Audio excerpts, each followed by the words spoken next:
Okay, we are live, but we're letting it breathe just for a second because we got to bring our Facebook clan, get everybody under the same roof. And it looks like we are good. So, welcome in, everybody. It's the Huddle Up podcast presented, as always, by Mile High Huddle, powered by Blue Wire Pods. I'm your host, Chad Jensen. With me is my fellow football priest, and he is the deputy editor of milehighhuddle.com. A little bit under the weather, as am I.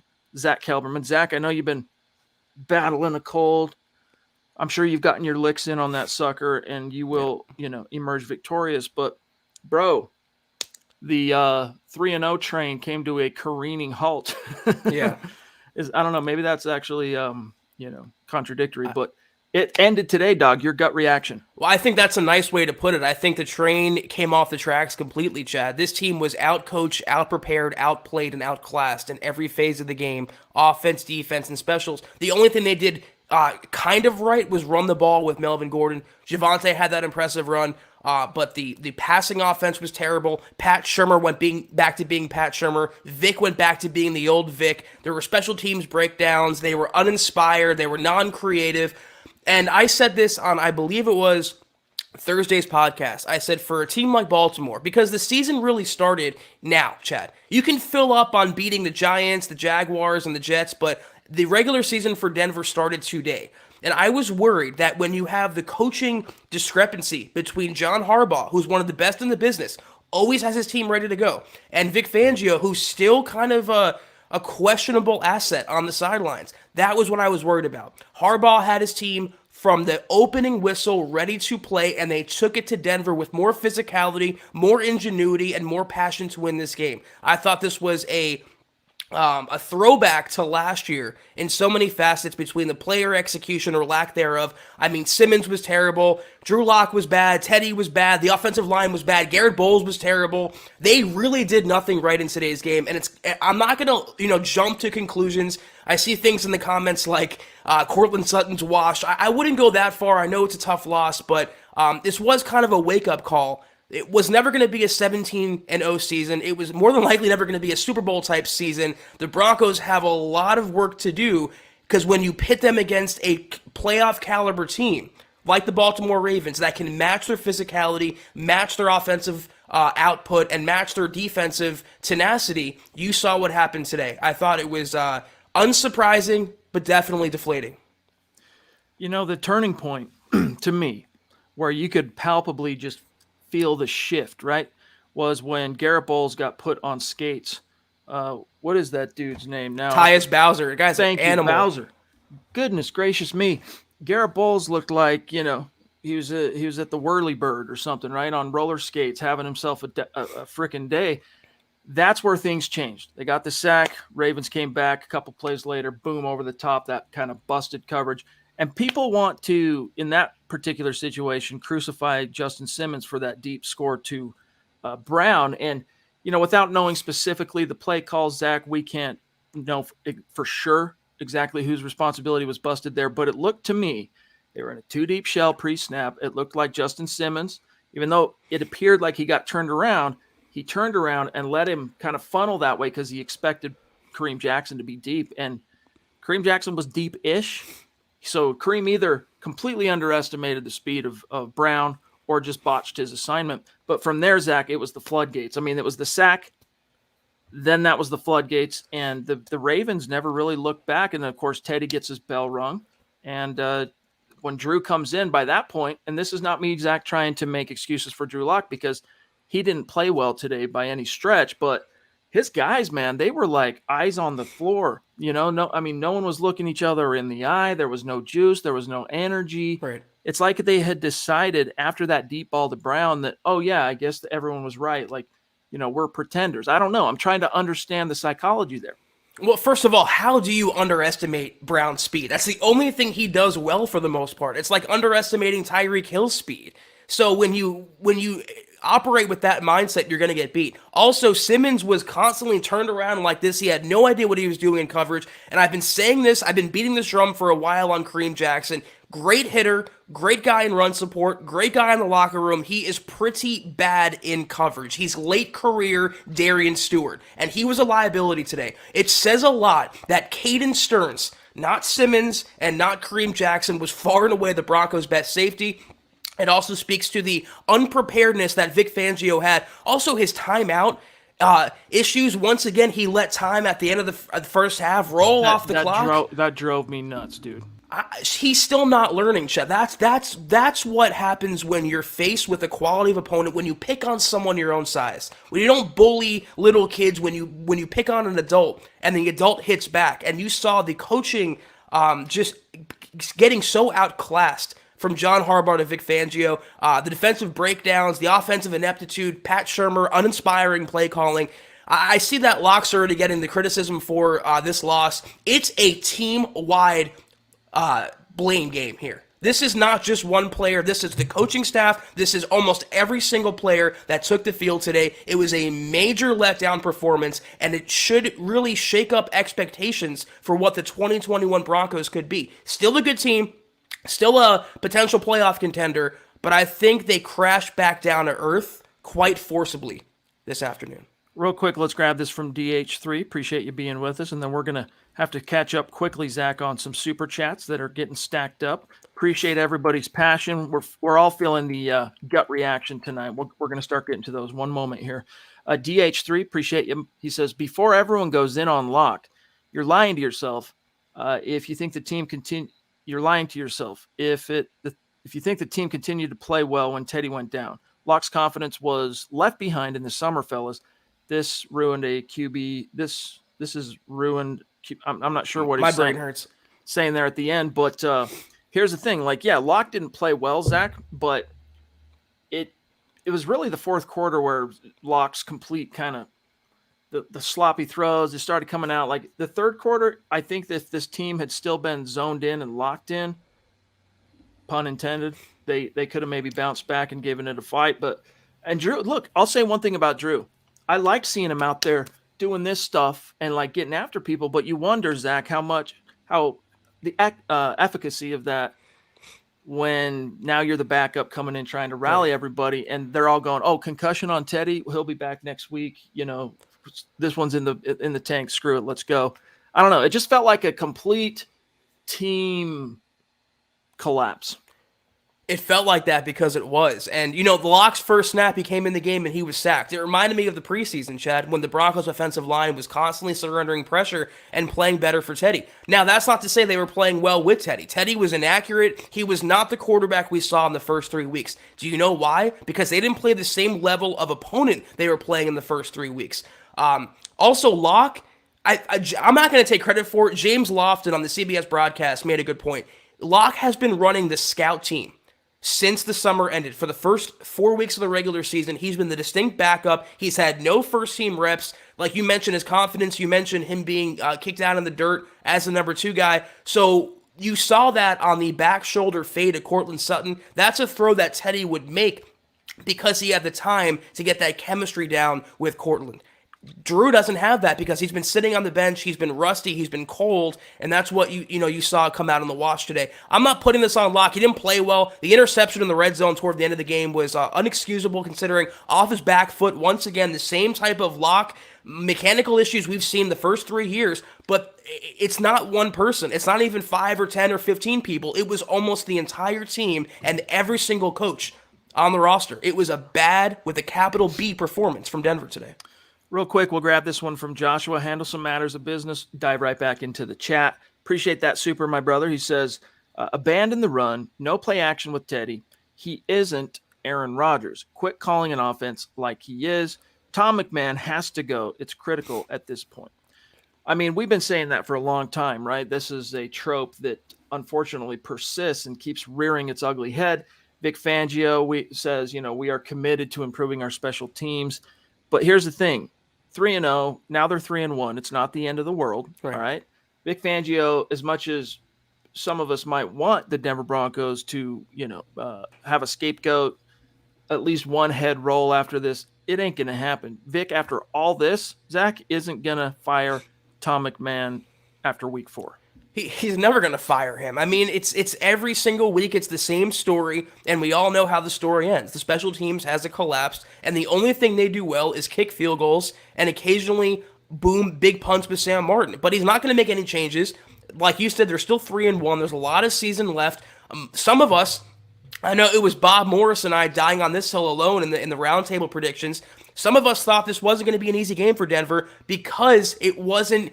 What we saw the first 3 weeks was not the true picture of what the Broncos could be or will be. This was a measuring stick, Chad, game for the Broncos, and they came up very, very short. It's not to say the season's over, not anything close to that. 3-1, we would all take that. We would all sign up for that before the season if we said the Broncos would be 3-1 after the first quarter. But they can't let this sit with them. They have to regroup, bury the film, move on, get ready for Pittsburgh, and go forward. That's a beatable team. They still have beatable teams on their schedule, and they have to play better football overall, better coach football overall. If they can do that, we'll see more victories. If not, could be a long season. More to get to, guys. There is so much to address this evening. Real quick, we were originally planning on doing the drawing for the Facebook Justin Simmons jersey and the YouTube Super Chat Justin Simmons jersey tonight, but being under the weather myself, Zach being under the weather, we're going to do that tomorrow night. All right, we're going to lick our wounds tonight. Tomorrow, make sure you're here. We're going to do the drawing. It's going to be a lot of fun. But here is what you can expect for October. Same goal, 250,000 stars. We're going to raffle off a Patrick Surtain jersey. And fingers crossed, Zach, that everything's okay on him. As we go live, one of the downsides to the gut reaction being immediately following the game is we are not hearing what Vic Fangio had to say. So if you guys hear anything on that front, I doubt you'll hear anything tonight. If we hear anything, it'll be tomorrow. But let us know in the chat. But here's who is ranked at the top so far on the October Pat Surtain jersey. Lawrence Rivera at the top, Mike Ronquillo, Travis Weber, Andrew Baker, Michaela, the Duchess, Gary Leeds Palmer, James Grossman, Peter Middleton, David Wilder, and Dave Glassman. That's your top 10. And, of course, the people in the running for the jersey at the end of the month are those who contributed to the gold, just like the previous month and the one before that. We appreciate you guys. Hang tight on that. Tomorrow we will do a reconciliation, make sure we have our winner for September, and then dive fully into October. But the contest is running. That includes Facebook and YouTube. All right, Zach, let me grab here Schulier jumping in. Good to see Schulier in the house. Appreciate that. In New York, so I can't stay for the show, but the receivers and tight ends didn't seem like they wanted to play today. Also, I think Glasgow and Reisner, the comment cuts off, are more important than we thought. No?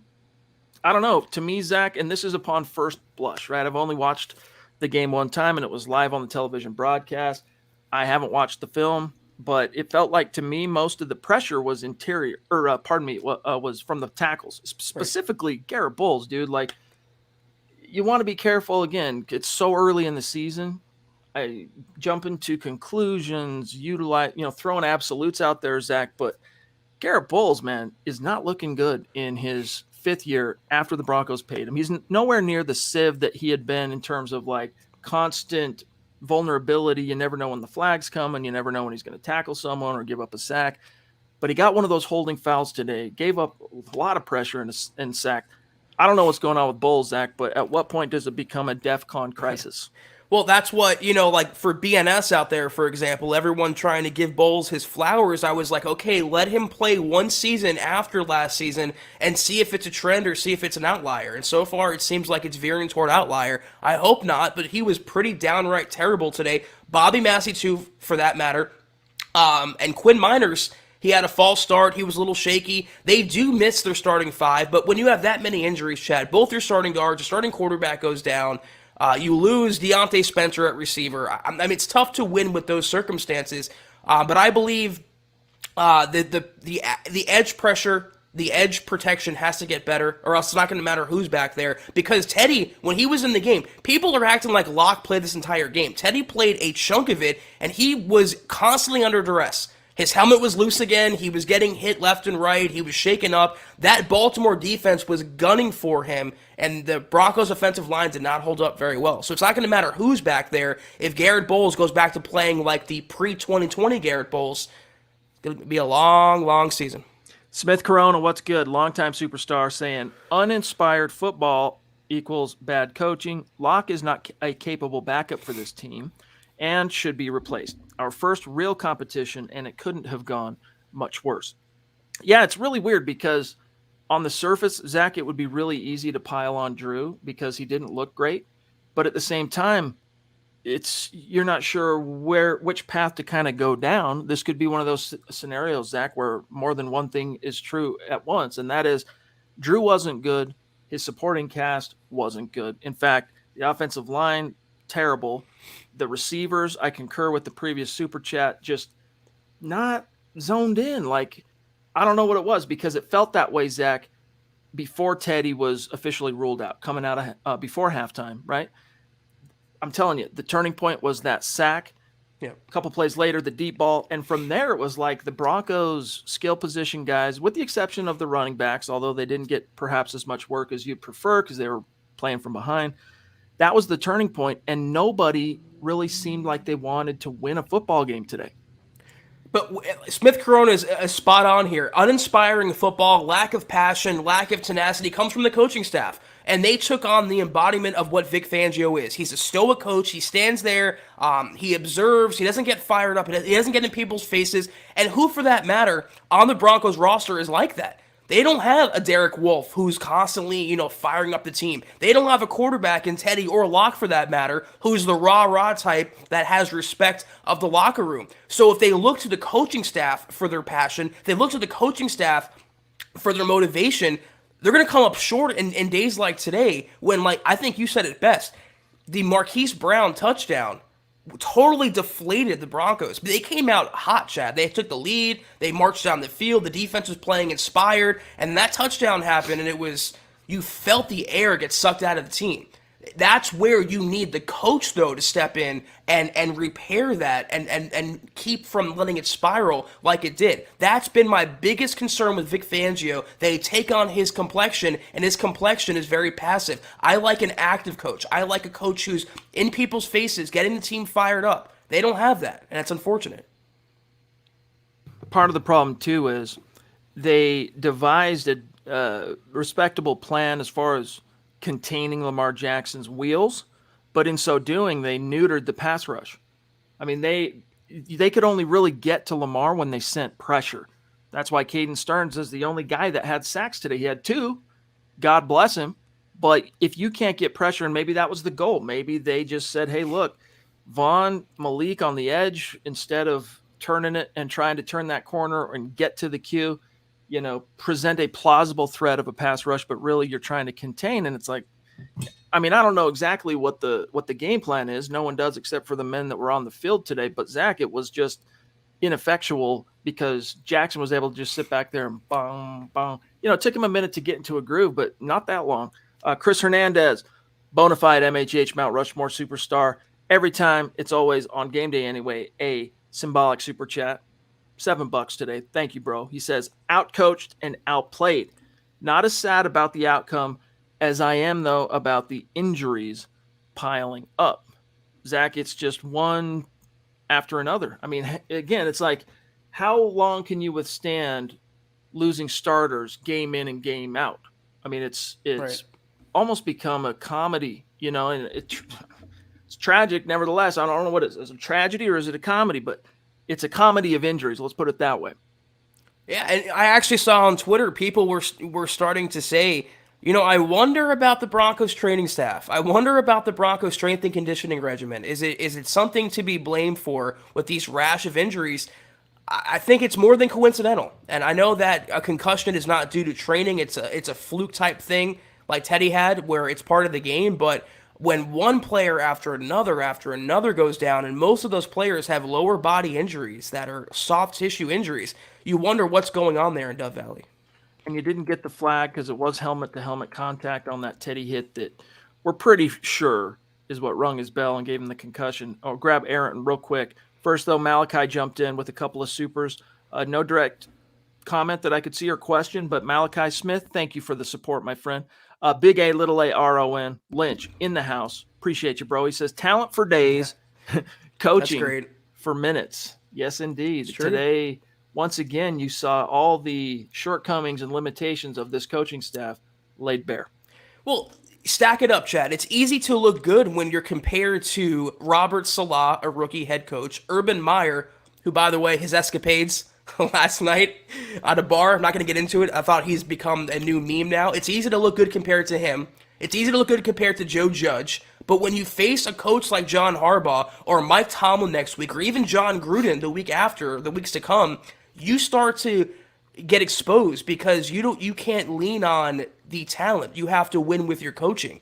And Vic Fangio came up very, very short today, both in having the team ready and having the team inspired, and also, again, the clock management issues. Every single red flag that Vic Fangio has possessed, I'm not talking about the challenge flag. I mean, red flags about his coaching style since 2019.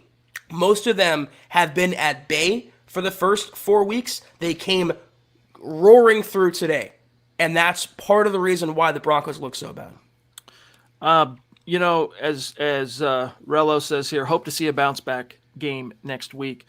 I'm right there with you. And if it's going to happen, it wouldn't surprise me to see Drew Lock, if he play well, because the last time he was in Pittsburgh, he got that injury to the shoulder, ended up missing a month, and it kind of derailed the course of the season.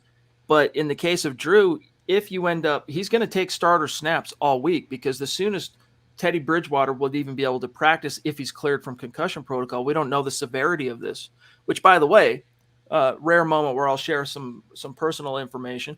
While we were at the meet and greet last week, one of my kids had a little accident on a little, what do you call those, little one-wheel hoverboard thing.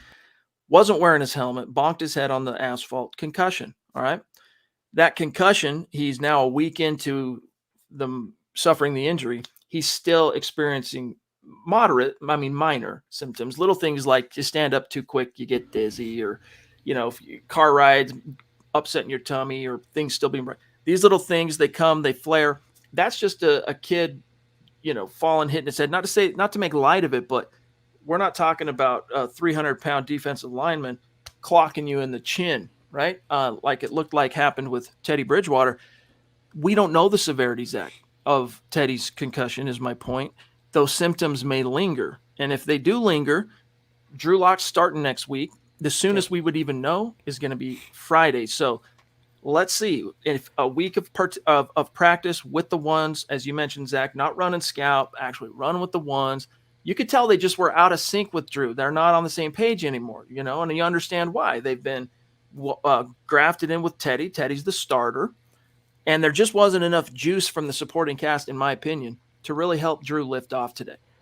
I mean, if for those who out there who don't believe that's a factor of being rusty and being cold and going from backup to quarterback one, I mean, in the Niners game today, Garoppolo got hurt, Trey Lance came in, and the Niners were actually winning, and then they ended up losing the game because Trey Lance, as talented as he is, just didn't have that chemistry and the continuity down with his supporting cast. So that's exactly what happened with Drew Lock today. And the thing about the NFL's concussion protocol, it's a multi-pronged protocol, and the last step he has to clear is an independent neurologist greenlighting him to return. I mean, like you said, Chad, it could take it down to Friday, and by that point, no practice the whole week, no continuity with his receivers the entire week after missing an entire half. It could be the Drew Lock show next Sunday, and we just have to hope the Broncos have a better game plan against a tough opponent to hide what still Drew Lock is showing to be his biggest negatives.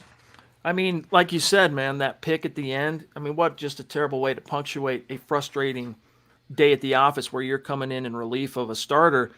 The problem is, hey, you don't have anything against a guy saying, hey, it's garbage time, we're on the 5, I'm going to just chuck it up and hope we get something in the end zone.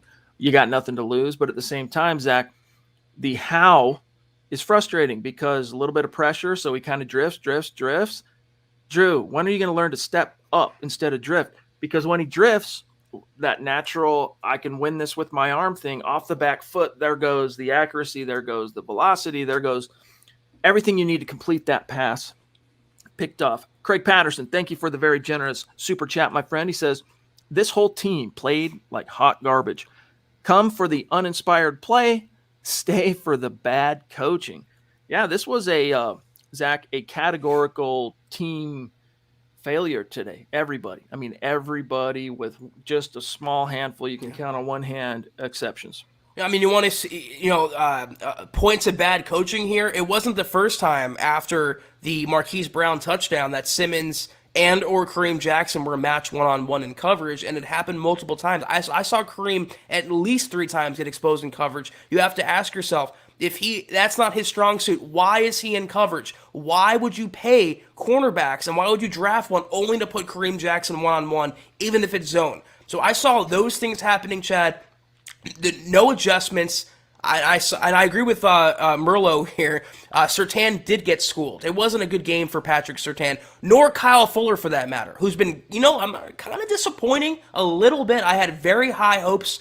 Yeah, very high hopes for Kyle Fuller, but he's been beat more often than I would like to see. It was just, like you said, perfectly a categorical failure from the top to the bottom. It happens. I mean, every team usually once a year has these letdown games, these games they no-show. Let's hope this is the only one the Broncos have this season. Hey, shout out to Big Earn. Appreciate you being with us, my friend. Good to see you in the chat. Also, today's top senders, Randy. Let us know when you get the hat, my friend. We want to see that selfie. We'll put it on MHH Instagram. Andrew Baker, what's good, bro? Claude, Travis Weber, you as well, and Michael. You three, Randy, Travis, Michael. Your hats, I sent you the tracking numbers. Once you get them, let us know. And this is how the stars is shaping up for today. Really appreciate each and every one of you. Zach, let's grab Theron here. What's up, Theron? Appreciate you, bro. He says, nothing much here, guys. I felt it was over from the second quarter. The line struggled. Let's get them next week. Guys, here's one thing I want, and thank you, Theron. Here's one thing I want you to entertain as a distinct possibility. This was just a bad day for your team. All right? Doesn't necessarily mean all of the old, specters of the past are coming back to haunt the team. It's all going to be a recapitulation of, pick the year post Super Bowl 50. We don't know that yet. All right. Too many outliers as well. Guys going down, your starting quarterback going down. Just a weird confluence of events that all went in Denver's favor, and it's against Denver and Baltimore's favor. Broncos have no one to blame but themselves. I mean, it was really uninspired, and I feel you, Theron. It was the second quarter when Garrett Bowles got put on skates. I mean, just manhandled by Bowser, and then 3 plays, whatever it was later, that deep shot. That was the turning point moment, and from there, Zach, it was a floodgate that opened. Yeah. You can even argue that misconnection down the sideline to Albert O, which should have been a touchdown, and he let the ball go through his hands. I felt like that was an ominous sign for this game. That was a play the Broncos were making the first 3 weeks, and that was a play the Broncos really badly needed against a team like Baltimore, and they came up short. When they missed on that, and then, like you said, things snowball, the sacks, the injuries, the big touchdowns allowed, it just was a bad day at the office. It happens. Doesn't mean we have to like it or spin it. I saw people are accusing me of spinning. I'm spinning nothing here, but it's still only one game, and they're still 3-1. Let's see how they respond to this. I'm actually encouraged, Chad. They got hit in the mouth today. They got knocked out. A true test of a potential playoff team is how they respond to this. So I want to see next week how they come out and play. We got one from Drew. Good to see Drew. We missed you at the meet and greet, bro. We were hoping to see you come waltzing over and hang out with us maybe next time. I know you don't live in Denver. It's all good. Hashtag state of being, baby. But next time we want to see you. He says, this game was embarrassing. Locke and Teddy had absolutely no time. True. The secondary got beat repeatedly on deep balls. Fuller, Simmons, K-Jack. Traffic cones would have given the Qs better protection. Yeah, it was not good. But again, most of the pressure that is coming to me right now that I'm remembering from today's game on the first viewing was outside pressure coming from the tackles. Now, that's not to exonerate Quinn Miners at left guard or Lloyd Cushenberry at center or Netani Muti at right guard, because I'm sure they had some complicity, but it felt like to me, Zach, it was edge pressure. And you know what? that surprises me because your most experienced guys are at tackle. The only guy on that offensive line who has an accolade to hang their hat on is Garrett Bowles, an All-Pro, second-team All-Pro last year. Wasn't looking good today. Bobby Massey's the veteran of the entire offensive line. He wasn't great. He wasn't as bad as Bowles, Zach, but he wasn't good either. Until I see the film a little bit more and break it down, study it, I can't tell you exactly how Quinn Miners played and everybody inside, but it was. I mean, look, your quarterback got knocked out with a concussion. Wham bam plays happen. Sometimes that's gonna happen, but man, offensive line, we were concerned about this. Mile High Huddle's been screaming from high heaven about this offensive line throughout the 3-0 start. Like we were the unfortunate, publication talking about the elephant in the room pointing to the offensive line. Eric Trickle's been on that like a dog on a bone. Today, it really came home to roost. Everything Drew's saying here is spot on. I thought Locke and Teddy were equally pretty bad today. They had no offensive line help. They had no help from the play calling on the sidelines from Pat Shurmur. The secondary, I mentioned Kyle Fuller. I mentioned Pat Surtain. I mentioned Kareem Jackson. I mentioned Simmons. The best player in the secondary, this star-studded secondary, no-fly zone 2.0, quote-unquote, was a rookie in Caden Stearns. When that happens, that's not a great sign for your prospects in a game. But, what could you really say? It wasn't one player. It wasn't the way the ball broke one time. It wasn't one turnover, this and that, one penalty. It was everything. It was a perfect storm of crap. Best way to put it.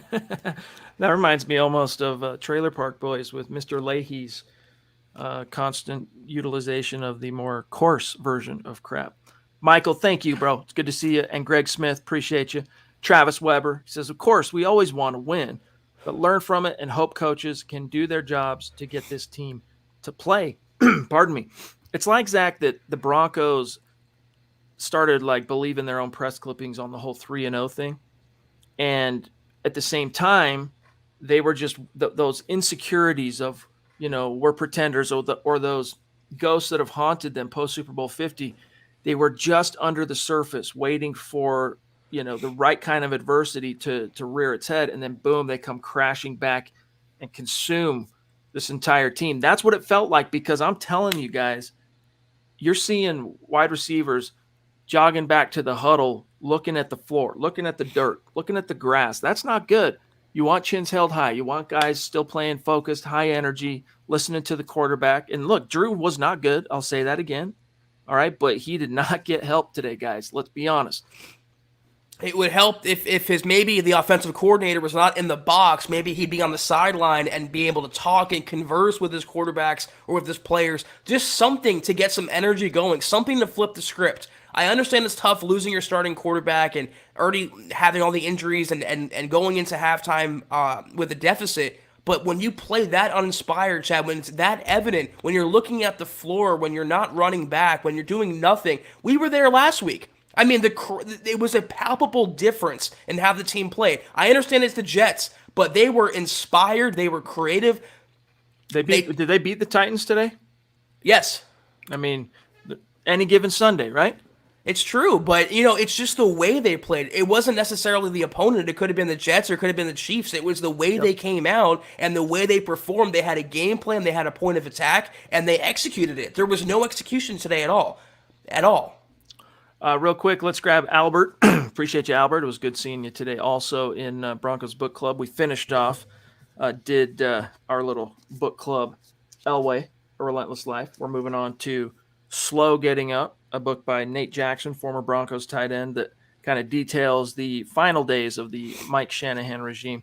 Looking forward to that. And yes, that was garbage from Shurmur, Zach, which also ties into Malachi's super chat. Appreciate you again, Malachi. He says, where did the running game go in the second half? Part of this you can explain away. All right. The Broncos dug themselves a hole. Let me remind myself of what the score looked like here. Let me go to playlist. Let me go to team. Yeah, I mean, it was a multi-score game coming out of halftime, right? It was 17-7, if I'm not mistaken, then 20, then 23. So you had a 2-score deficit to overcome without your number one quarterback. I got to tell you, I was a little bit surprised those first few series that they were just throwing it with Drew, which on one hand you can interpret as, oh, it's a coaching staff that is, pardon me, more confident in Drew Lock than maybe fans and media.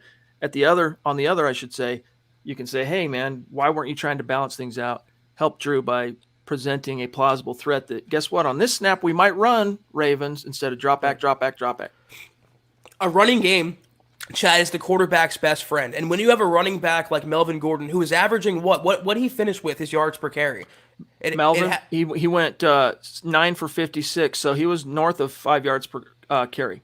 And then you have Javonte reeling off a run where he drags the defender 20 yards down the field. The Broncos acted like a 10-point deficit was a 100-point deficit. You didn't have to throw so often. Establish the run, keep the offense on the field, let the defense rest, and try to get something going. But that would require a offensive coordinator who has brains and foresight. And Pat Shurmur has showed you, despite the last 3 weeks, to me, that had been a mirage. He showed you last year who he was. He showed you today who he was. And it's time for Broncos country to believe him when he shows you who he is. Here we have Big Daddy Kane. Good to see you, buddy. He says, everything you're saying I agree with. Today wasn't our day. And you know what, guys? It could simply be boiled down to that. We don't know yet. That's why I made the comment on Twitter that, so much knee-jerking going around right now in Broncos country. You're liable to knock your own teeth out. Be careful. Now, this could be the beginning of what is the end of the team for 2021. I don't think so. I think they'll battle back from this one way or another. But just like we've been telling you guys, all right, the 3-0 start, who cares that it came against 0-9 teams? What it did is it bought you a window, bought you a little bit of cushion for, when the going gets tough and you start playing a little bit higher caliber opponents, maybe things aren't going your way. It gives you time to kind of recalibrate and figure out, all right, we dominated 3 teams that were playing at an intensity level of this. Meanwhile, we're going against new opponents that are intensity level of this. We got to kind of recalibrate what our intensity is going to be. That cushion, you have it. So don't jump to conclusions quite yet. Don't completely go jumping off the cliff. There is plenty of time in what is now a 17-game season to keep this ship on track. There is, but here's the depressing part. Von Miller called this an early season playoff game. If that was a playoff game for Denver, that was embarrassing. And if they come out like that, if they do make the playoffs, it's going to be the same result no matter who they play. It is still one game. They're still 3-1. They're still sitting pretty good, even in the division. Even though the Chiefs won today, they lost 2 in a row. They're still sitting decently good. But it could be a harbinger of what's to come if they don't adjust from this. This is a pivot point for the Broncos season. How they respond next week, how they come out next week, will tell us all we need to know about this year's outfit. All right, let me grab here. Sony, Jason, forever. Appreciate that. To be honest, I'm going to agree with Zach on this one with Teddy. He's not looking like he can compete with a playoff caliber defense. He looked flushed. And then it cuts off here, but then he goes on to say, and Locke definitely isn't the answer. I didn't really get that read on Teddy. I mean, Teddy, if given the chance, I think this team would have been far more likely to have bounced back and kind of snapped out of their little rain cloud moment that ended up stretching through half of the second quarter and all of the second half. If Teddy would have stayed on the field and doesn't get that concussion, Zach, there's a good chance the Broncos come back and make that interesting. But I think part of that slumpish rain cloud over their head was, oh, man, we lost our guy. There's no way we're going to win this. That belief left, just oozed out of their pores, evaporated like that. Listen, the Chiefs lost Mahomes against the Broncos, and they beat them with Matt Moore. It really doesn't matter if you lose one player, even if it's the quarterback. If you have the coaching and the wherewithal and the tenacity for the game, you'll be able to either compete or win. I don't want to hear about that. And Teddy, he had impressed me. I'm not going to lie. I mean, I saw it in person at the Jets game last week. I watched him the first 3 weeks. He has been a breath of fresh air at quarterback for Denver, relatively speaking. But he came out today, and minus that throw to Alberto that should have been a touchdown, he was inaccurate. I agree, he was flushed. He was not the same level-headed, steady Teddy like we've seen. He tried changing gloves, and there was what no... was that? There was no difference on the gloves. It was a different color. I mean, if you're resorting to something like that, that speaks volumes about your unpreparedness to play a team like Baltimore. And they took it to Denver, and Denver had no response. One more point. I mentioned this to some of you guys in person. I mentioned this on the pod.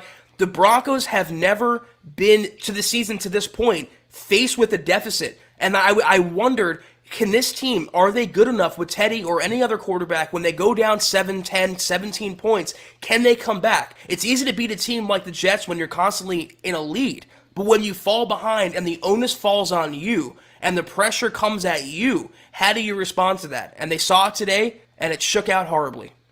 Drew jumping in again. Thank you, brother. He says, Caden Stearns and Bryce Callahan were our best DBs today. Coaching. Yeah, I mean, pardon me, Pat Surtain. He looked like a rookie, and he is a rookie. I think you're going to see that with. I mean, you got to remember, Pat Surtain is a rookie. You're going to see this. What you hope to see on the peaks and valleys, Zach, is that when they are peaking, that those peaks sustain a little bit longer, and that the valleys are very short-lived. So health willing, let's hope he's back this week, and that was. It's not like he was completely clowned and, abused today, but gave up way too many slants underneath. Like, you just got to be a little more dialed into understanding how an opponent is going to attack you in specific down and distance situations.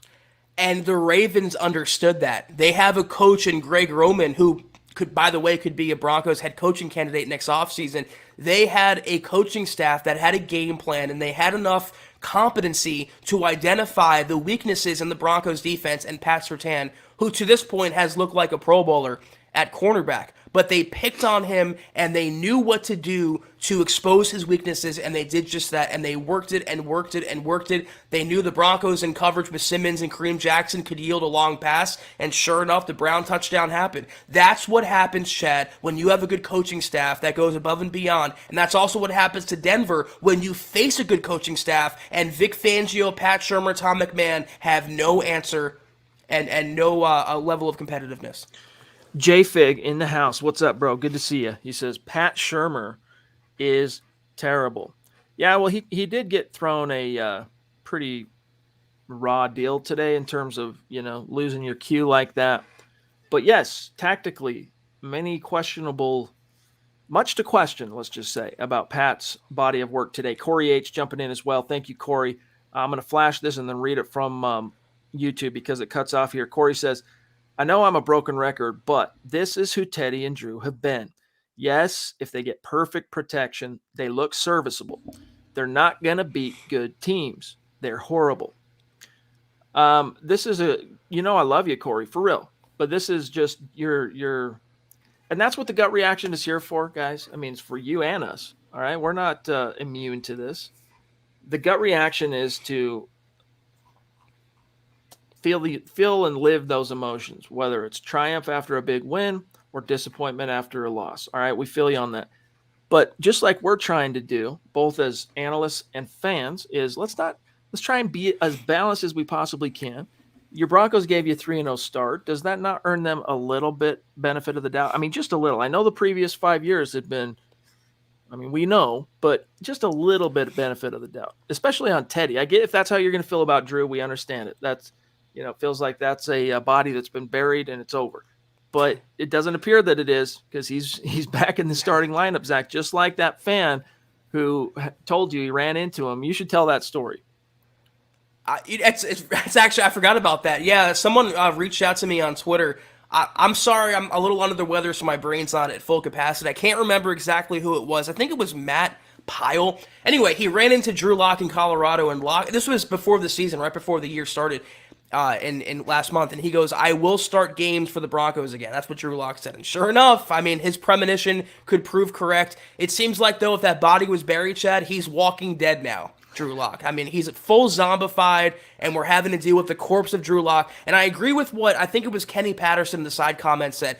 And it was staggering to me to see how quickly Lock has lost the respect of the locker room and his teammates. It seemed like when he came into the game, everyone was like, okay, forget this. Let's go back on the bus. Let's get out of here. Let's go home. I don't want to play anymore.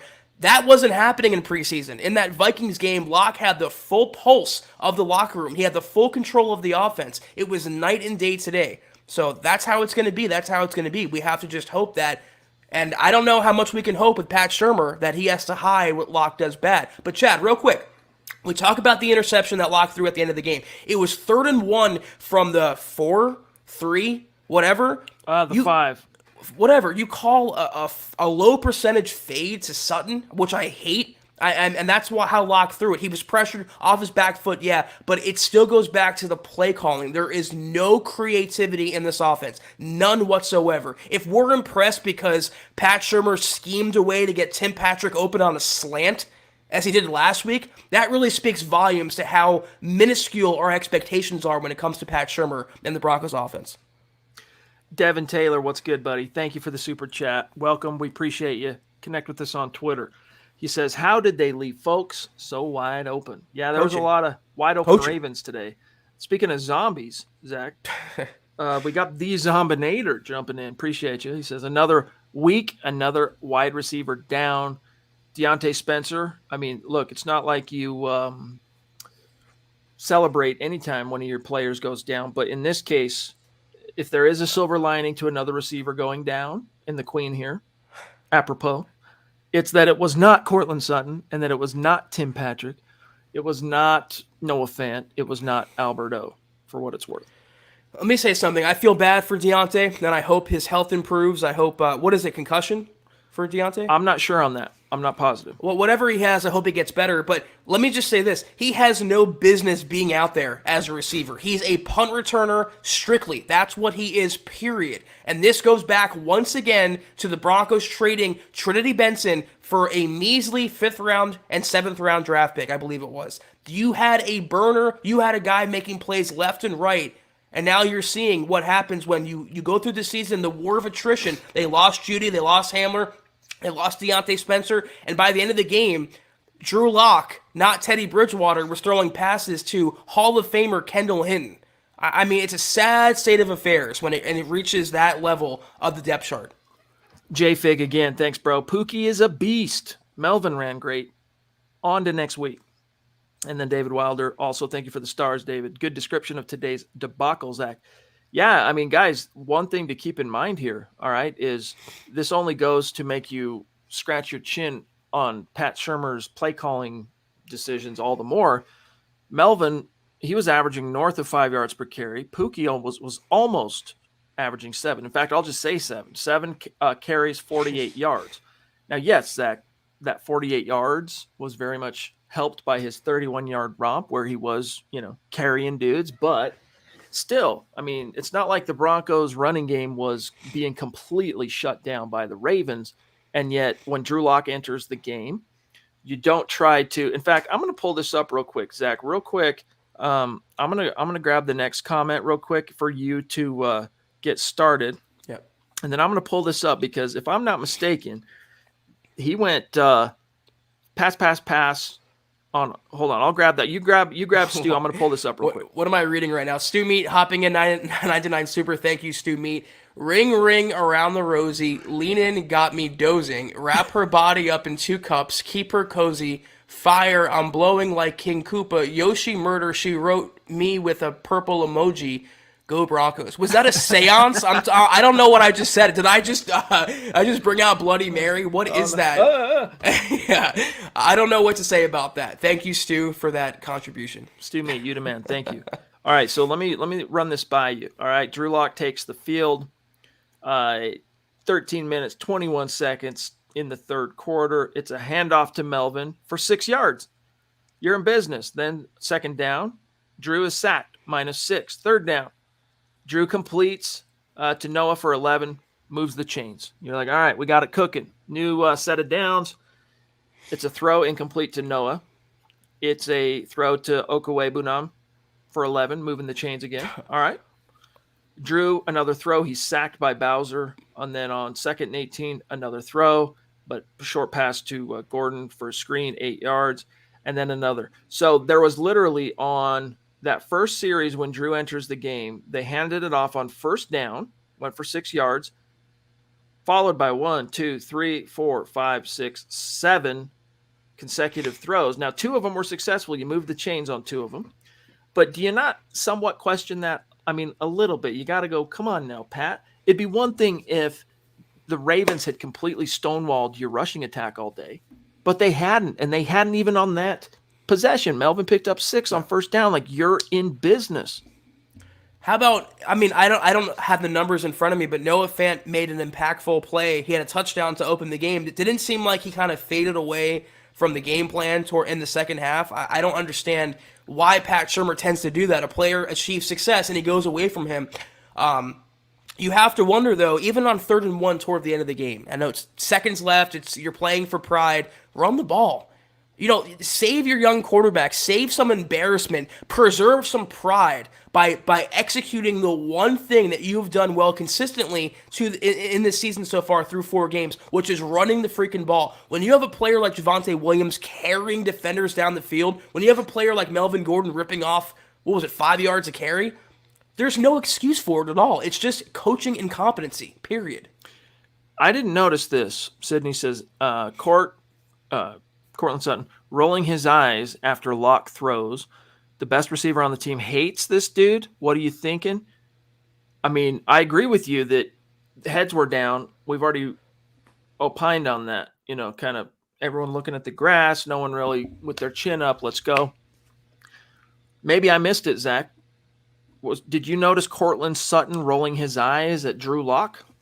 I didn't see him rolling his eyes, but I know when he missed that back shoulder fade and it just fell like 2 yards behind him or whatever, in front of him, whatever way he was positioned, it seemed like he was a little angry at that. It seemed like that's a throw that Teddy would make and Locke comes in and he's not feeding Courtland Sutton as he should be fed. We have to remember, though, as great as Sutton is and as humble as he is for the most part, receivers are divas. They want the ball constantly, and when they don't get the ball, and when the ball's shorted to them, they're going to get angry. So it is what it is.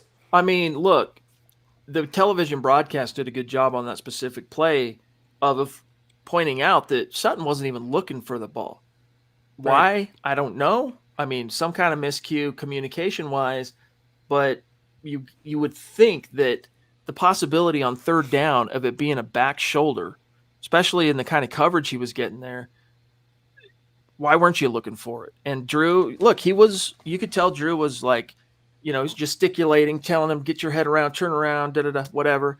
And I think the pride in any grown man when someone's jumping on him, their dander's going to go up a little bit, all right? You're going to flare, you're going to feel that go into defensive posture or whatever. And maybe that gets fed or exacerbated, Zach, when it's the backup quarterback who, right, you know, you couldn't win the job. Why are you hollering at me or whatever? But I didn't see that. I just saw Drew going like this, and then the freaking television cut away. So I don't know if Sutton was rolling his eyes at Drew. I feel like when Locke came in the game, the entire Broncos offense took the posture of that GTA meme from CJ. It's like, oh crap, here we go again. It was the same type of tangible feeling that was exuding from the Broncos players. Courtland Sutton, Noah Fant, and even before that, or it might have been after, but there was a quick slant that Locke threw to Sutton. It just missed him. It was in and out of his hands or just in front of him. Courtland Sutton didn't come back very motivated. He came back sulking or mad or rolling his eyes, whatever you saw on film. I think Courtland exhibited. It was not a good mental focus for the Broncos offense when Locke came into the game. It was anything but that, and it just careened from there off the tracks. One of our great supporters and superstars, Joshua Shadow, says the Ravens exploited all the weaknesses from the O-line missing its guards to the secondary. I may have rode the 3-win start high because this one hurt. Guys, I predicted a win in this, all right? On the Mile High Roundtable, I predicted the Broncos would win this game. And I think that, you know, when you lose the starting quarterback, doesn't matter who the backup is, it's going to there'll be a gut check moment. Now, in this particular case, neither the quarterback that relieved Teddy or the entire supporting cast ended up being equal to the opportunity of overcoming that kind of gut check. But it was a weird situation where your number one Q got knocked out of the game. So don't jump into conclusions quite yet, okay? Because this was a ball game before Teddy left the game. And so as much as things had turned, Zach, whatever that was, halfway through the second quarter when Bulls got put on skates and then they hit Hollywood Brown over the top, that turning point initially, it didn't feel like the Broncos, at least in the second quarter, were going to be able to turn that around. But if Teddy doesn't get hurt, we don't know that they couldn't have maybe rallied in the second half. It's just one of those things. That's why just be careful, man, of jumping to conclusions and getting too caught up in one loss against a high quality opponent. I think a lot of Broncos country rode that wave pretty hard. After the lack of success the last couple seasons, 5-win seasons, 6-win seasons, 7-win seasons, then you win 3 games in a row. It's like, okay, maybe something is brewing here. Maybe it's a special year. Broncos country, I think, got a little overconfident. I think Broncos players got overconfident, Broncos coaches, and they were grounded back down in reality today. I saw a comment that I agree with, though. I can't find it. But it was basically the same point I made. The team has to be prepared to play with both quarterbacks. I still cite the Mahomes-Matt Moore game. They won with Matt Moore from Mahomes. So if Teddy gets hurt, they should be able to win or at least compete with Drew Lock under center. But they look like they went like this completely. I don't want to be here anymore. I don't want to do this, and the game's over. We're 3-1. We'll take it, and that's that. It's a loser, coward mentality, and it stems from the men on the sidelines, the coaching staff. Sad but true, right? We're talking about Metallica here. No, we're talking about the Denver Broncos. Dadgummit. The Queen. Appreciate you, Christy. She says, why can't they figure out how to keep a helmet on Ted? I'm just wondering. Yeah, hairdo might have something to do with it, but strap, one extra whatever of tightness. Figure it out. It has to have. Now it's like I think they'll have some precautions when he comes back from concussion protocol, because maybe that contributed to it. Maybe if his helmet was on secure enough and tight enough, he could have absorbed that headshot. But it's just one of those things. It's a subplot to how bad today's game was. Put it that way. Casey Nickel, what's up, dude? Thank you, bro. He says, I'm looking forward to Kellen Moore being introduced as Denver's new head coach next season. We'll see, man. Still a little too early, in my opinion, to even really have this on the brain. But Zach, you would approve. Yes, let me just tell you why. Let me just paint the picture of the difference between Kellen Moore and Pat Shurmur, of which there are many. You watched the Cowboys game today. They were 8-point game late in the fourth quarter. They needed 1 yard on 3rd and 1 to ice the game, to run out the clock. What did they call? They didn't have an empty set. They didn't throw from shotgun. They had a Zeke option to Tony Pollard. They completely caught the Panthers defense, the number 1 rated rush defense, by the way, in the NFL, off guard. And for that matter as well, there was another short yardage situation in the Panthers game. Joe Brady, the Panthers OC, he didn't run up the gut with Chuba Hubbard. I want to call him Chuba. Or Royce Freeman, the Broncos' old favorite. They had a little end around to DJ Moore, caught the Cowboys defense completely off guard. When you watch coaches like Brady, Kellen Moore, Greg Roman, even Eric Bieniemy, when you see their game planning, when you see the play calling, it is freaking night and day from anything, even the best, that Pat Shurmur has to offer. He is the biggest detriment on this team, far and away. Here's Dwayne Brown jumping in with a super chat. We appreciate that, Dwayne, and welcome. Stick around. Connect with us on Twitter. He says, Shurmur is simply an average OC. He needs to get better. We should be better versus Pittsburgh. Let's go. Yeah, he needs to get better, but, it's one of those old dogs, new tricks things. We're not talking about like a rookie coach or relatively inexperienced. He's been a head coach twice. He's been an AP Assistant Coach of the Year, where all the stars aligned for him in Minnesota. He's been in the league coaching for 2+ decades now. So waiting around for Pat Shurmur to, get the message. You're going to be waiting a minute, Zach. And then here's Mark Langley from frickin' Georgia throwing down. Good to see you, bro. Appreciate you. He says, you're right, Zach. It was a perfect storm of #Dookie. All hail Green Day. Do you have the time? Right? We're all whining right now. That's what it was. Zach, you're the man, and your honesty, always a perfect storm. Love you, big guy. #Huddle Up Pod. You the man, Mark.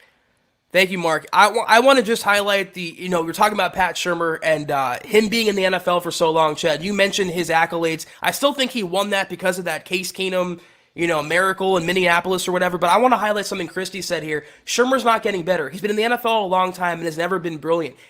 That's the thing about him. He might stay the same. He will get worse, as he's proven, but he will never get better. Coaches suddenly don't start growing brains, Chad. The NFL stands for not for long for a reason, and there's a reason why he's been fired twice as a head coach. There's a reason why that he's been not able to stick around for a long tenure with any one team.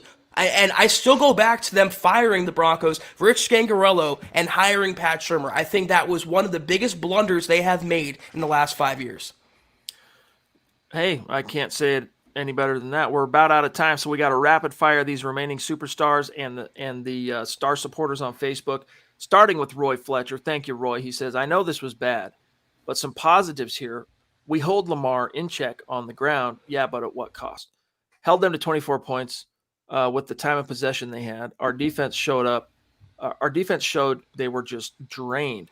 Well, yeah, that's definitely part of it, Roy. The Broncos couldn't stay on the field, and so the defense ended up, come second half, really being gassed out. But, Lamar, yeah, look, he had a season low rushing. He went 7 carries for 28 yards. You could celebrate that, if not for the fact that he went 316 yards and a touchdown. Right. Passing, right? Completing 22 of 37. So it's one of those things where, I get it. He's an elite player, Zach. He's such a dual threat that you're damned if you do, you're damned if you don't, more often than not. But in this case, I just don't think you can credit the Broncos defense overall for literally anything positive today, because yeah, they weren't complimented by the offense, and that's what really, I think, smacks the most for fans today, is that you have a really talented defense that was stretched beyond its limits because the offense couldn't stay on the field. But guys, let's not make too many excuses for a defense that was just not good today. No, but why couldn't they stay on the field, the offense? Because they weren't committed to employing the rushing attack. They weren't staying true to that. They weren't staying on schedule and leaning on 2 backs that are dragging defenders or averaging 5 yards a carry.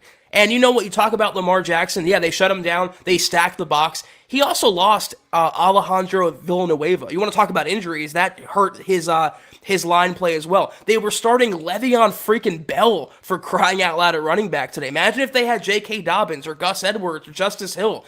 So yeah, we can maybe look for a very, very, very muted silver lining in that they held the Ravens rushing attack, or at least Lamar Jackson, in check. But like you mentioned, Chad, when they throw for over 300 and they connect on a long bomb touchdown like that, that's all they needed. That little lead, which they never relinquished, was all they needed, considering how bad the Broncos offense was and how overmatched Pat Shurmur was.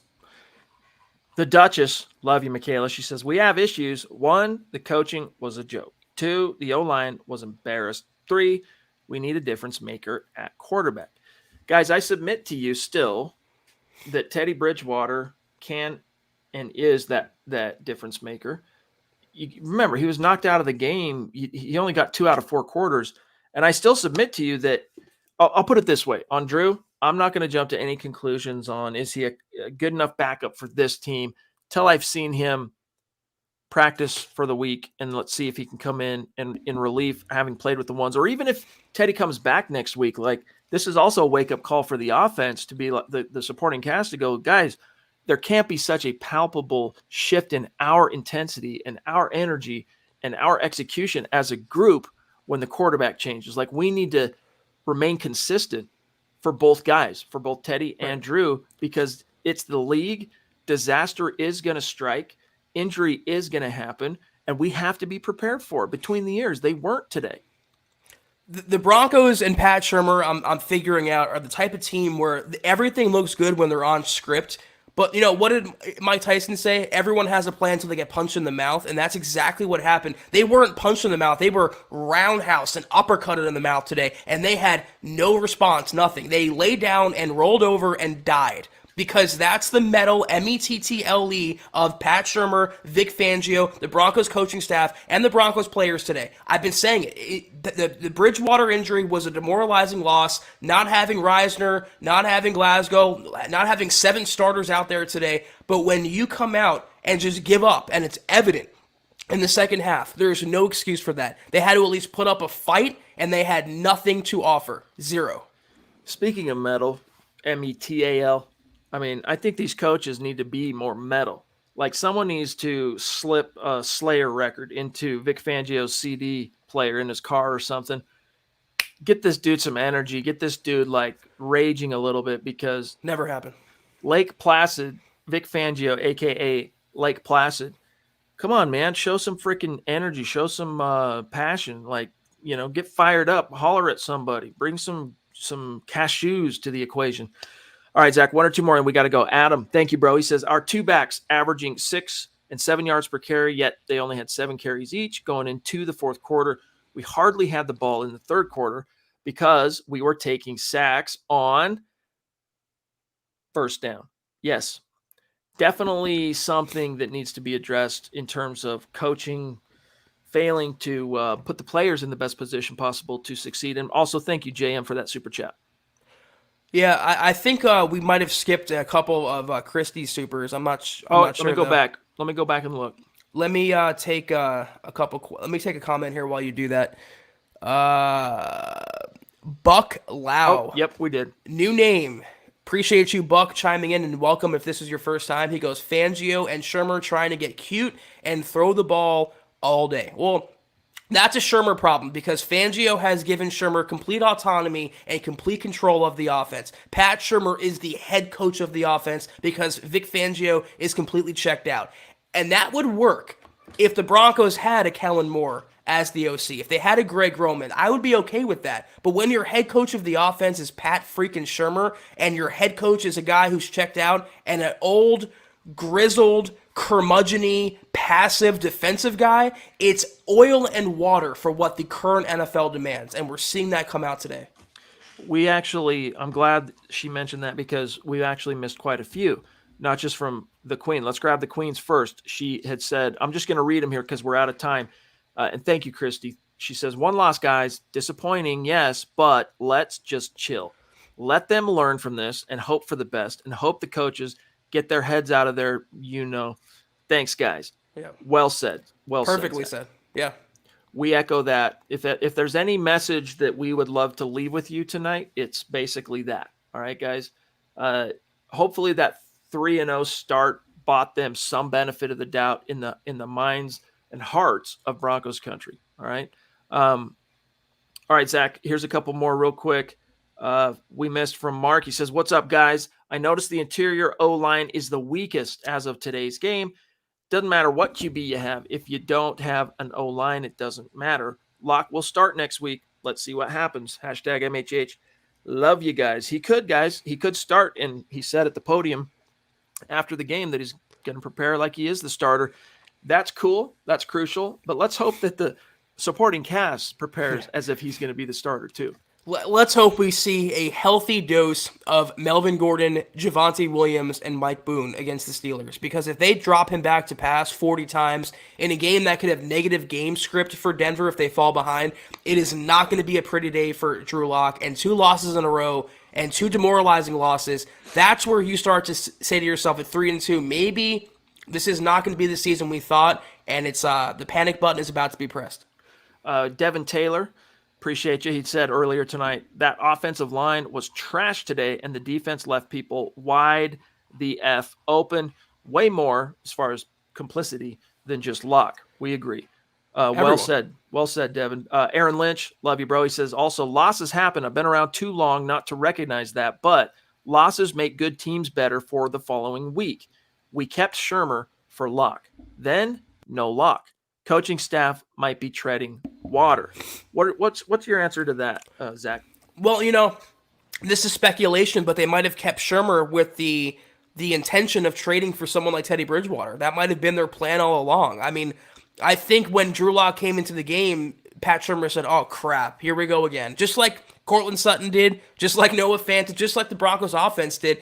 they were getting used to Teddy Bridgewater's prowess. They were getting used to his level of play, his type of play, and Locke throws all of that off script, all of it. So I just think that was my thing. It was you kept the incumbents around because you had the incumbent quarterback around. But when you name Teddy the starter over Drew, all that goes out the window, and then you're left to devise game plans and plays for your new quarterback. And he can't even do that for someone like Teddy Bridgewater. It's really sad. We also got one here from a few more we missed from Seth Harmon. Thank you again, Seth. Love you, buddy. He says 6.5 yards per carry, and the Broncos abandoned the run game.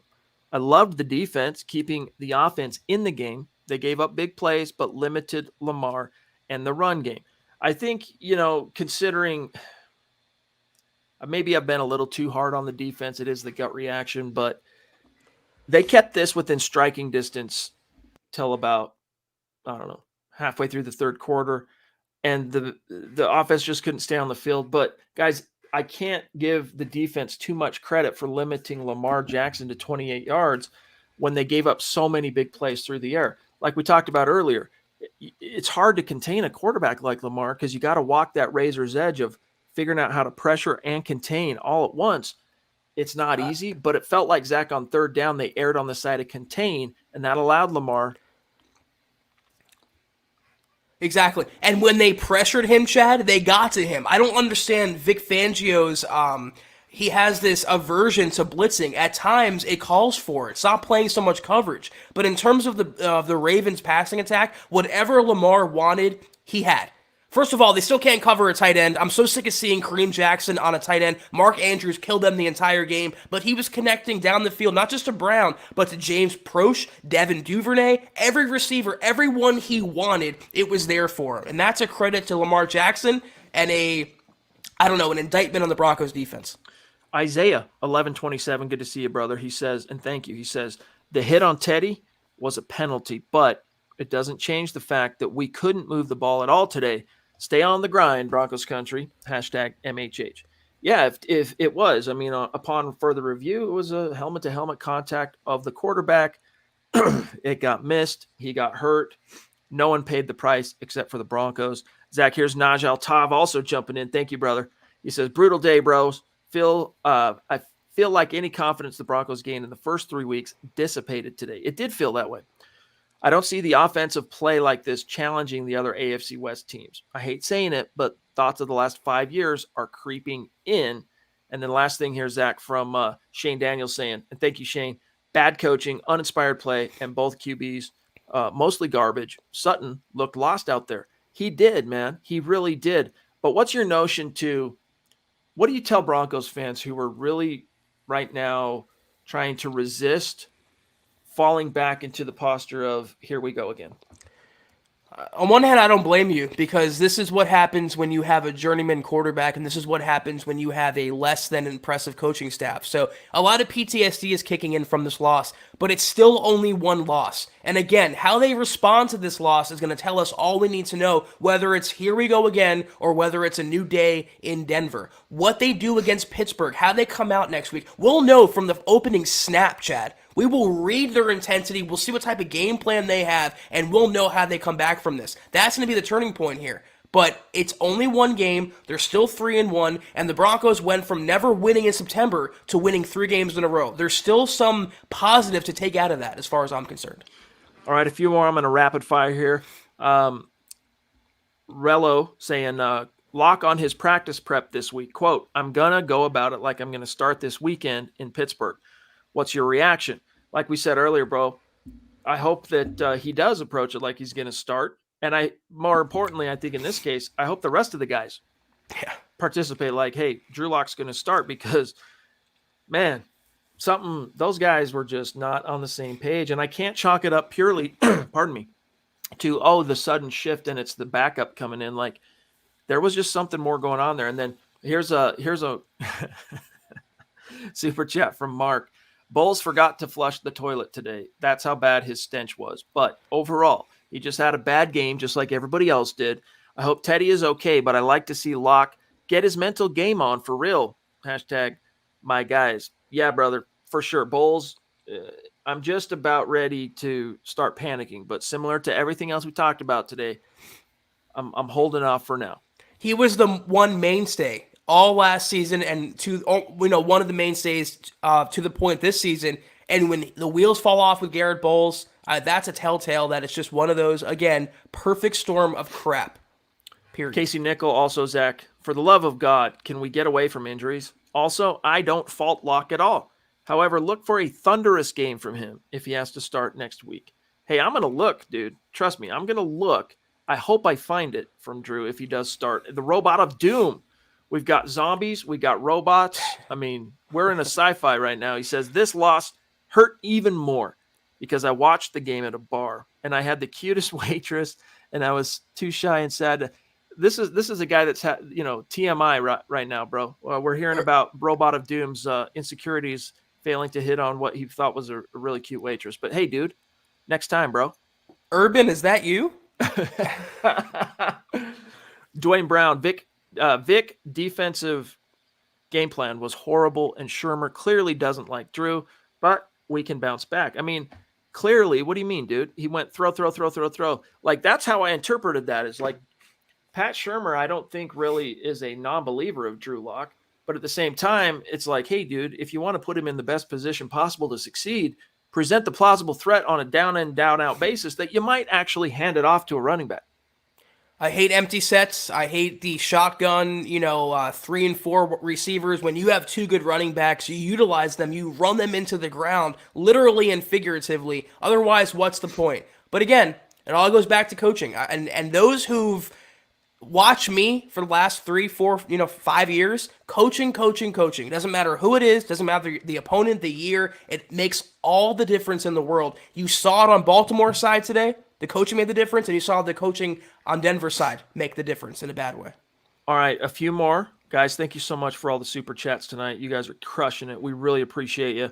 JM says, Locke gave us hope on that big throw, but the holding call killed the comeback opportunity that we had.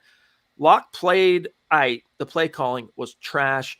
Yeah, that holding call, and, it's up for debate. Was it a hold on Bowles or not? They threw the flag, so it is what it is. But, yes, that moved the chains. You could tell that gave, on third down no less, you could tell that gave, a new shot of life to everybody, and then you see the yellow laundry, and you're like, is this 2019 again? Stu Meat says, Zach, you nailed it. Wayne verse on Waukesha from Moneybag, yo. Here, more money. Thank you, brother. And then Big A, Little A, RON says, is Teddy a championship winning quarterback? Is Drew a championship winning quarterback? Is this really a hill you want to die on, Broncos country? Both camps, please calm down. I love you all, but cool your jets. Zach, people kind of jump into conclusions maybe a little too quickly. A little. And if the Broncos beat the Steelers next week, no one's going to be talking about this game. That's just how the NFL goes. But we have to sit on this, and we have to, it's like we have to live with the stink. The fart is hanging in the car, and we can't put the windows down for a couple days. We're in between Colorado Springs and Denver, and someone just farted, man. What do you do? And the windows are up. Windows are busted. We have to live with it. You're going 85. Charge it to the game. All right. One more, I think, snuck in here. You know how we do on this show, guys. We really strive not to leave any of our Super Chat superstars or star senders out in the cold. Every once in a while, one slips through that we miss here and there. But, Zach, the Robot of Doom provides the final update. Quote, also, I did not get the cute waitress's number. I got 2 massive L's today, guys. Pittsburgh will be tough, but Big Ben isn't Big Ben. Bounce back time. Guys, there's going to be plenty of episodes this week to talk about Pittsburgh. For now, Zach, I am going to the Poop and Fart Show. That's us, baby. Yeah. I'll be fart. You can be poop. All right. I think we've worn out our welcome this evening. The magic kicking in. If you'll go through the rundown, I'll pull up how we finished on stars and shout out all our great supporters on Facebook. Yes, sir. Thank you guys for tuning in with us. I know it wasn't the best occasion. I know it was a very demoralizing, depressing Broncos loss, but we are so appreciative. You guys can be anywhere in the world, but you're here with us, and we love you for that. Be sure in the meantime to follow the Huddle Up Pod on Twitter at Huddle Up Pod. You can follow the main account for all your Broncos news, analysis, rumors, transactions, film breakdowns, and so much more at Mile High Huddle. You can follow Chad on Twitter at Chad and Jensen. You can follow myself at Kelberman NFL. If you haven't, go to huddlepod.com and get your swag on. Get yourself a dad hat, get yourself a trucker hat, etc., etc. More stuff coming. We appreciate your patronage. Also, facebook.com/Mile High Huddle. Big blue button, become a supporter. 3 exclusive shows. We have Broncos Book Club, like Chad mentioned, Trickle Zone, and Kelberman's Corner. We were off today because I was under the weather, but rest assured that's coming back next weekend. We appreciate you guys checking those shows out. Also, facebook.com/Mile High Huddle Pod. Like that page. And if you haven't already, go to Apple Podcasts and leave your football priest a 5-star review for a chance to win some swag each and every month. But if you can't do any of those things, we love you, we appreciate you, we respect you. Just do these 3 things that take a few seconds. Subscribe, like, and share this video, and every video you see on the MHH channel helps us grow and reach more Broncos fans just like you. Shout out to these awesome Facebook stars. And by the way, guys, on nights like this evening is when it is the most apparent that StreamYard needs to get their together on figuring out how to flash in the same way they do super chats for us, star comments on Facebook, because everything's coming so hot and heavy. And when we don't, and today we're also down on our producer. So just know we love you guys. Thank you for the support. We weren't able to spend as much time with Facebook tonight as we would normally, but we'll make that up to you tomorrow, trust. And we'll do the drawing for the jerseys on Facebook and YouTube. It's going to be a gas. But here's who's really rocketing into the charts, Zach, for the Patrick Surtain jersey that we're going to raffle off at the end of this month. Randy Jones at the top. Thank you, brother. Joshua Shadow, love you. Michael Ronquillo, love you. David Wilder, love all you guys. Andrew Baker, Claude Riley, Colby C. Collier, Travis Weber, and Steve Lazuski. Appreciate each and every one of you. But it is time for us to go. We got a lot to do still to cover this game, written content, videos, things that have to happen. So thanks for spending time with us. And Zach, I'll let you sign us off, as is our tradition. Yes, guys, we'll be back tomorrow night, 6 o'clock Mountain, 8 o'clock Eastern, for more reaction to the Broncos. I would say almost no show against the Ravens today. In the meantime, guys, take care. And as always, go Broncos.